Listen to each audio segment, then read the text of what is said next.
First question. I have to ask, what is first time sex with your husband like, especially if you're a virgin? 2. Does the sensual side of the relationship die away as you grow old?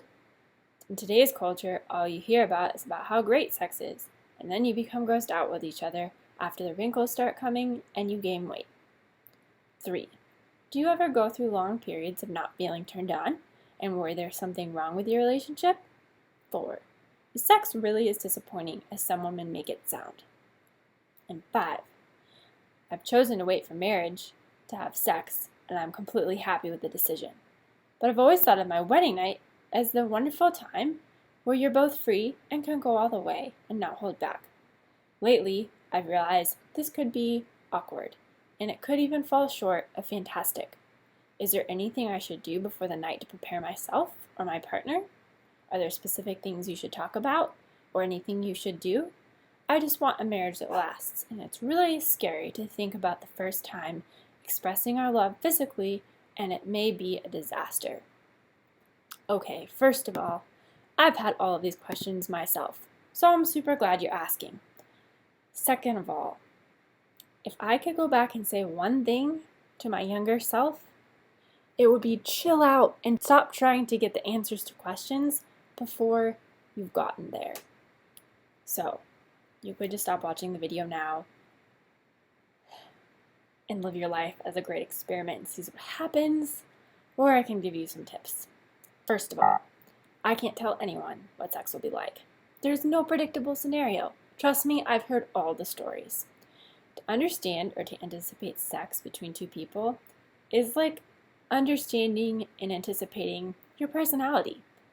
And I don't know you. You know how no two people are identical? Everyone's a snowflake.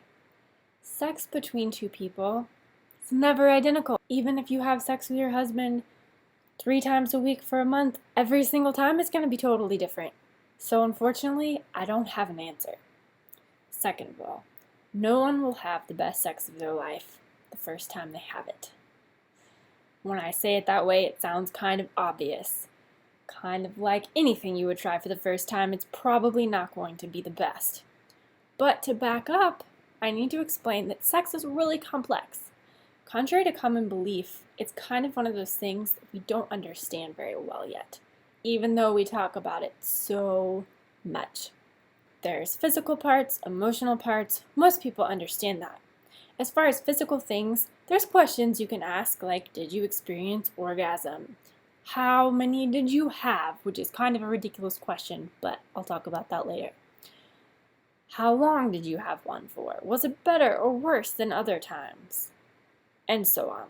Maybe this is a better way to explain it. If someone that you really cared about walked up and decked you in the face, how would you feel? What would you feel more? The emotional hurt of being punched by someone who loves you? Or the physical hurt of, being sucked in the face? You probably don't know. Sex works a lot like that, both in the good and the bad. You can't just separate them. The closer you are with someone, the more it would probably hurt you. Just like the closer you are with someone, if they say, I love you, I'm crazy about you, you would get more warm, bubbly feelings than if an insane person on the sidewalk walked up and said that to you. So you can't separate them. If you're crazy in love with someone, and I have to say this, if you've waited to get naked and hang out and explore each other's bodies and make out and mess around and do all the exciting things until the night of your wedding, it's going to be great. It's not going to be the most technically amazing physical sex of your life, but it's going to be amazing, like the best date you've ever had with that person so far. So the only way sex could actually be a disaster is if you've expected something that you created in your mind and it doesn't occur in reality. Yes. So think about that for a while. Now, as far as sex goes after you've been married and as you get older, I want to remind you that I've only been married for almost a year and a half. But I've talked to a lot of people who've been married for up to 40 or 50 years, and I've read a lot of books on the topics. And I used to study this when I was in college. I have a crazy fact for you. Did you know that the people having the greatest sex and the most sex are the people that are like over the age of 45 and 50. Yes. So that means that sex has nothing to do with wrinkles. One of the reasons we think this is because we all watch movies and read magazines all the time that kind of imply that if two super hot people walked into the room, they could just hop into bed and have the greatest sex of their life. Only a requirement being that they're really physically attractive. You have to have physical attraction between the two people having sex, but as far as who's hotter on a scale of 1 to 10, doesn't work that way. Seasons. There are seasons in everything. At one point or another, someone will want sex more than the other person. At one point or the other, one person won't want to have sex all the time. So I promise you'll be okay. If you're having problems with sex, get a therapist. I have done that, and it is the greatest decision I ever made. Second to choosing a person to have sex problems with.